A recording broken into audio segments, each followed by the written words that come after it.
স্বাস্থ্য অবস্থা তো ভেঙেই পড়ছে, কারণ আমরা আজকে সকাল 9টা থেকে যে 11টা পর্যন্ত কর্মবিরতি দিয়েছি। এই সময় থাকার কথা ছিল আমাদের কর্মস্থানে, যেখানে সাধারণ রোগীরা সেবা পায়, তাদের সেবার যে মানটা ব্যাহত হচ্ছে, এটার জন্য সরকারকে দ্রুত আহ্বান জানাচ্ছি যে আমাদের এই অনুরোধটা মেনে নেওয়ার জন্য, আমাদের বিনীত অনুরোধ, আমাদের ন্যায্য দাবি যেন দ্রুত বাস্তবায়ন করে নেয়।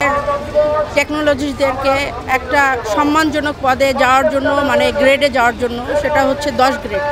এটাই সরকারের কাছে আপ্রাণ বা জোরালোভাবে রিকোয়েস্ট থাকবে, উনি যেন আমাদের জন্য একটু ভেবে আমাদের কাঙ্ক্ষিত অবস্থানে একটু পৌঁছে দেওয়ার জন্য সহযোগিতা করেন।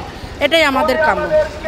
রিকোয়েস্ট করব বারবার বারবার বারবার আমাদেরকে আমাদের কাঙ্ক্ষিত অবস্থানে নেওয়ার জন্য সরকারকে বারবার অনুরোধ, প্লিজ আমাদের জন্য একটু কিছু করার সুযোগ থাকলে আমাদেরকে আমাদের অবস্থানে নিয়ে যাওয়ার জন্য দাবি রইল। আরেকটা বিষয় একটু ক্লিয়ার করবেন, আপনারা যে সম্মানী পাচ্ছেন এখানে, এই সম্মানী দিয়ে আপনাদের কেমন সংসার চলছে বা না, বিষয়টা আসলে আর্থিক অবস্থার যেমন তেমনি পাশাপাশি একটা সম্মানজনক ব্যাপার। আমরা সম্মানজনক একটা পেশাতে আছি। আমাদের পারিবারিক অবস্থানে আমাদের এই পেশা দিয়ে হয়তো আমরা রিকভারি করতে পারি না, বাট আমরা তারপরেও চাচ্ছি যে আমাদের জন্য রিকভারির জন্য সরকার আমাদের জন্য কিছু করেন, সেটাই আমাদের প্রত্যাশা।